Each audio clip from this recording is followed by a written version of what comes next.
Welcome into the NASCAR Notebook. I'm Colin Gasquet alongside Chip Weil from Darlington Raceway. It's our weekly look at all things NASCAR. And Chip, we're getting mighty close to the Bojangles Southern 500, less than 2 months away. How are the preparations going? Really, really well. You know, we got our ticket office folks in here working hard stuffing tickets. We're starting to order tents and all the operational things. You know, we've had 18 months to plan for this event.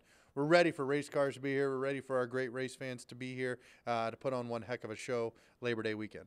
And the important storyline this year is that the tradition is returning. As Chip said, it's going to be on Labor Day weekend. Although we got kind of an early look at what the racing might be like because they ran at Kentucky this past week, and the rules package was the same, aside from the tires, as what we're going to see at Darlington. Yeah, I thought Saturday night's race at Kentucky was fantastic. They raced all the way through the field. It wasn't single file, which traditionally they have at a place like Kentucky. It's a flat, rough racetrack. So I think if that's any indication of where we're going to be on Labor Day weekend, the fans are in for a real treat. And with the tires being a little bit different at Darlington, how much of a difference will that make? What do you think the racing will be even more exciting at Darlington than it was at Kentucky?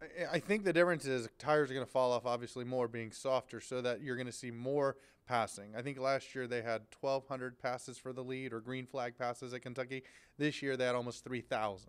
So I think with the softer tire, you're going to see more passing throughout the field, which will make it more exciting for our race fans. How thrilling is that for you as the president here at Darlington Raceway, seeing how exciting the racing was at Kentucky and knowing that you're probably going to get a similar thing come Labor Day weekend? Well, not being the guy that runs a racetrack, but a race fan, I'm excited because I feel like the product is getting better. And let's face it, NASCAR has the best product in auto racing, period.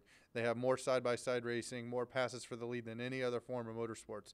But we're not sitting on that. We continue to evolve the program, evolve the package to make it even more exciting for our fans. So I think this just shows you NASCAR's dedication to making sure that we provide the best product on a weekly basis for our great race fans. And nobody had more fun this past week at Kentucky than Kyle Busch. He got his second win of the season, which is really amazing, Chip, when you think of the fact that he's coming off this injury. He's only running 7 races, and he's already got 2 wins. Well, that just shows you how strong Kyle Busch and that 18 team are. They continue to thrive. I think the thing that Kyle Busch now needs to really focus on is finishing in the top 10. He needs to get to 30th. He has 87 points to gain on Colwitt in order to get eligible for the chase.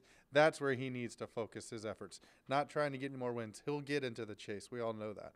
But he's got to get to that 30th spot. He can't make mistakes and finish 40th. He's just got to have a good, solid run each and every week when he gets on the racetrack. And that's going to be one of the major storylines going forward throughout the rest of the season. Can Kyle Busch get to that top 30 position so he can get into the chase? I guess the question is, let's say, just for the sake of argument, he does not get into the chase. He's got multiple wins.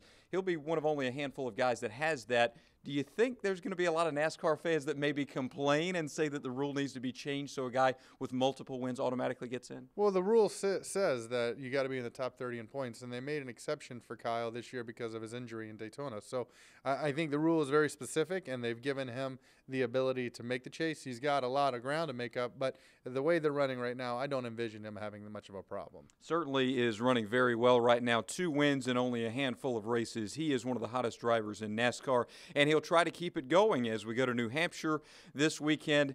There's a big lobster on the line. That's one of the coolest prizes that they have in all of NASCAR. Talk about the keys to winning there and getting that lobster. Well, you got to have a lot of bite off the corner. Very long straightaways, really tight corners, like a Martinsville on steroids. So you need a ton of brake getting into the corner, making sure you don't use your brakes up early, and then getting a lot of bite off the corner so you have a ton of speed down the straightaway. But you're right. The guy who wins, he gets one of the coolest trophies in all of sports. He gets a real 30-pound lobster. I'd love to know where he's cooking that so you and I can go meet him and have a little bit of it. Seriously, I'd like to have some of that lobster tail. That's pretty good stuff. Yeah, right. I mean, and you know, it's always exciting to see them hold up that big lobster, and it's just a fun race to watch. Who do you think is going to win this week and get that lobster? Well, I think the 2 and the 22 were strong last week. I think they continue to build that momentum that they lost throughout the middle part of the season.